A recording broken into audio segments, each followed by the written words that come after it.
Hey guys, Yokorama Anime Talk here, and I'm here to do my first review of the spring season animes that have just ended.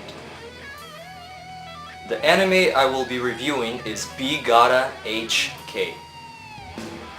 First off, let me say that this anime is not an anime for everyone, since this anime is an ecchi. And as most of you know, ecchi animes are mostly for guys, but if you're a girl that enjoys ecchi animes or just hilarious animes, then this anime will be perfect for you. So this anime has the most simplest story out there, considering that ecchi animes have pretty much always have simple story, but compared to other ecchis, this anime is totally like just simple. The basic plot of the story is that the main character Yamada is trying to get laid by 100 guys. So she just enters high school and that is her dream, to get laid by 100 guys. Not at once, but during the course of high school. So she is considered to be the most beautiful girl in the school, and she knows that about herself. So if you think about it, you would think that it would be easy for her to have sex with somebody, but whenever she talks about sex or whenever somebody mentions it, she goes all crazy and shit and just like, turns all red and stuff. But yeah, in the first episode, I'm just gonna tell you what happens. In the first episode, she went to the library and she couldn't reach this book and something happened and she falls on this person.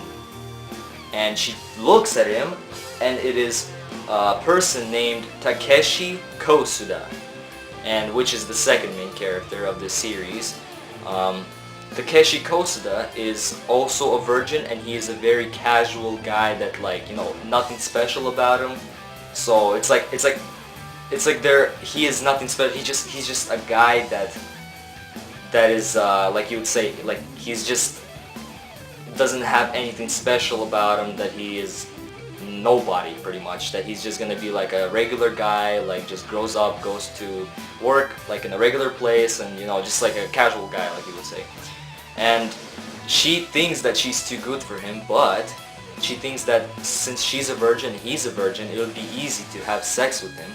So during the whole course of the anime, she is trying to seduce him and have sex with him during the whole course. And that's pretty much the story of that anime. So this is a 12-episode TV series that aired through April 1st, 2010 through June 17, 2010. It was produced by Hall Filmmaker, who also produced, for example, Dear S and Skip Beat. It's a comedy, ecchi, romance, and a seinen anime. The duration is 24 minutes per episode, and this anime is rated PG-13, so 13 and older. And I think it should be, because some parts are just kind of too much, but not really too much, but you know what I mean. The original creator of this series is Yoko Sanori. The director is Yusuke Yamamoto, who also directed Night Wizard and Welcome to the NHK. I also want to mention the opening of the series. That opening is very catchy. Like, I have listened to that opening song at least 50 times. This is one of those openings that I could listen to anytime. If you play that opening, I'm gonna be like, yeah. Well, the opening is by Yukari Tamura, and the song is called Oshiete A to Z. And yeah, the opening is playing right now probably, so you know what, let's dance. I'm just kidding. But yeah, this opening was very catchy and one of my favorites from the spring season. Another thing that is very funny about the series is that Yamada has a freaking arrow god, which is pretty much a sex god. And later on, Kosuda also has a sex god. And it's really funny. They can't communicate with each other, but the sex god is most of the time, or when they're getting close to having sex or kissing or something, the sex god always appears, and usually it's Yamada's sex god, but sometimes Kosuda's sex god also appears. A few other characters that need to be mentioned are Kanejo Kyoka, who is the rival, or yeah, the biggest rival of Yamada, who she is also one of the most prettiest girls in the school, and she later on comes into the story, into the series, so she is then rivaling herself with Yamada.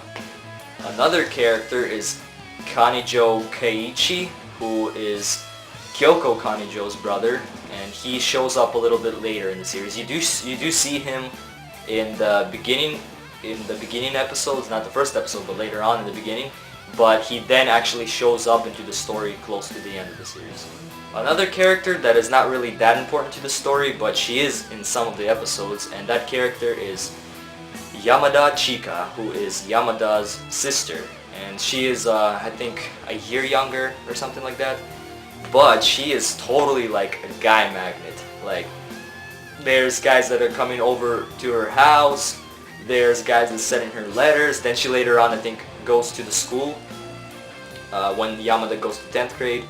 Then Chika comes to 9th grade, and then all the guys are all over her and stuff, so she's like irresistible or something like that. Another character is Mayu Miyano, and she is another girl of the series that is also in love with Kosuda. She is like totally like in love with him, and she is really kind-hearted, and she wants him to be happy. She doesn't even care if she ends up with him. But she is Kosuda's childhood friend, and it's funny that she also has a sex god, but her sex god is a freaking little fairy that is like all nice and stuff, so it's kind of funny. Another character that is in pretty much every episode is Maharu Takeshita. She is Yamada's best friend, and Yamada always goes to her to ask her for advice, or to tell her what the hell happened with her and Kosuda and all that stuff, and she's always telling her, her advice and stuff, and yeah, it's kind of funny. And one of the funniest characters is Mami Misato. Oh man, she is a hilarious character. She's like the most shortest, kiddish looking high school student.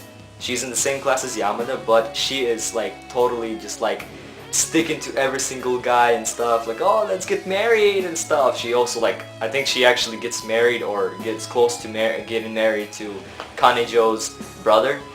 But it's pretty funny how she is. And what's funny thing is, her voice actor makes her even like 10 times funnier because of the way her voice actor acts. Man, it's so hilarious. I'm not sure what the voice actor's name is though, but yeah, she's pretty much the funniest character in the series, in my opinion. So to conclude this review, I will say that this series is pretty much not for everybody. It's a very funny series, but you have to be into ecchi, or you have to enjoy ecchi at least in some way to actually enjoy the series. And also, like I said in the beginning, you would probably have to be a guy or a male to actually enjoy this series to the fullest, but that doesn't mean that girls do not enjoy the series. I know a few girls that love this series as well.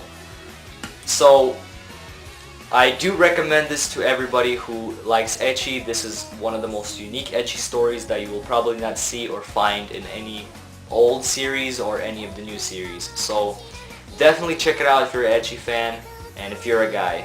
If you're a girl, if you like this review, if you think that this review has made it seem interesting for you, then also check it out. My rating for this anime, I will be rating animes from 1 to 10. No, 1 to 10. 1 being like I'm gonna throw up, and 10 being like masterpiece, I will rate this, I think I'm kind of overrating it, but I will rate it a 7.5.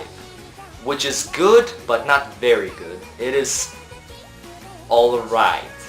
It is pretty close to being very good, but in my opinion it's pretty good, Not very good, but pretty good. Good, pretty good, very good. 7.5. I think I'm kind of overrating it, but I really did enjoy it, and this is one of those series that I was actually looking forward to every week for a new episode, so I don't know if I'm overrating it or not. So this ends my review, and I will see you all in my next one. Peace.